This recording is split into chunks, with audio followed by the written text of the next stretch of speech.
Me and the homie Swift freestyled like for 4 hours on the way back. I know, for like 2 hours driving. Are you good at freestyling? Like, yeah, I'm the best. I'm the best, yo. Fuck Word. what you talking about? That's all right. I'm number one at everything.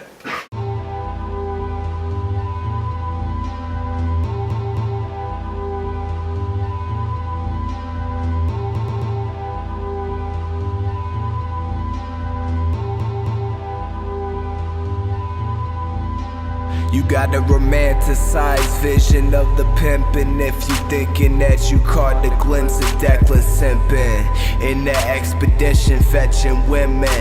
Oh, we flex the Lincoln on the way to do some breakfast drinking. Han So's is known to hex a henchman. It's Deca Brinksman. The fuck you think? So So Declan. yeah. I want to compliment you on that name. Having the question mark in the fucking name, that's clever as shit. Thank you. I like the way you explained it on Storeroom on that final track. Oh, because they call me Flexin'. Yeah. Yeah. No, that's my name. It's a question. Like it's a motherfucking question, yeah. That's what's up. Alright, I want to ask you about how you got hooked up with Great Outdoors and how that Adult Swim verse. Alright, well, I mean, I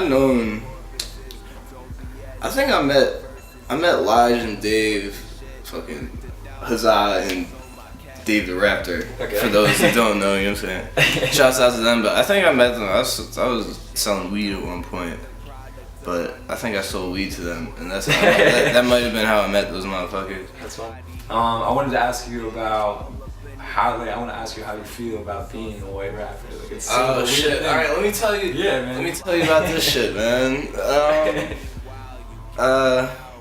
Like one of the greatest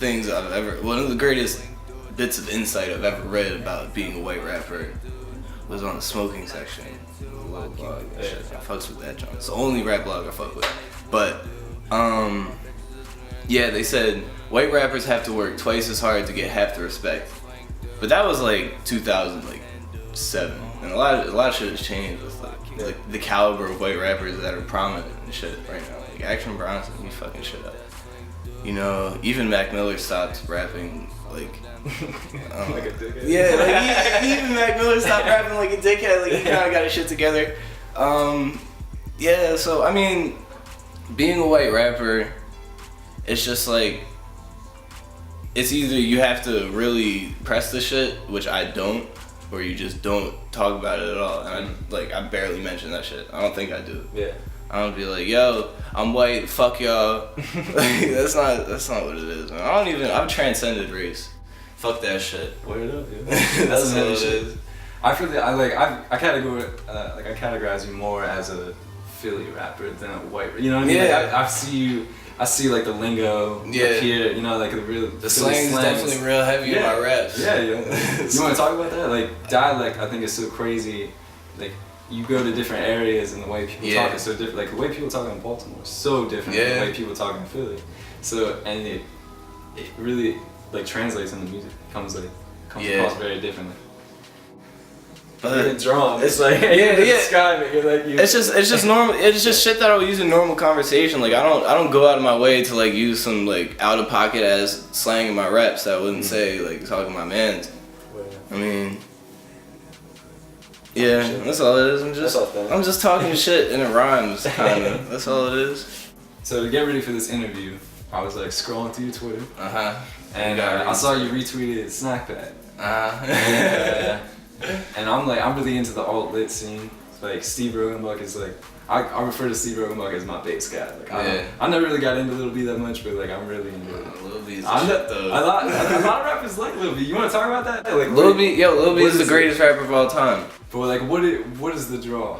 Like what makes you say what makes me say that Lil B is the greatest rapper of all time? Yeah. It's his fucking what's that word? He just made a lot of shit. He's got like 3,000-4,000 songs. Like he draws. Like Currency does that too. Like, no, but Currency doesn't drop shit like the bass guy drop shit. And honestly, the bass guy's so versatile. Like he's rapped over any type of beat ever and like kind of murked everything. I mean, there's been some I'll keep it to being like he said some really drawing shit and he's had some really ass songs before, but like Which will happen if you drop 400. Yeah, that's what I'm saying. Like they're greatly outnumbered by the fucking bangers, like robbing and shopping. Like that's my shit. Yeah, let's sit down and talk about base guys later. You're gonna have to get me into him because I don't understand it. Alright.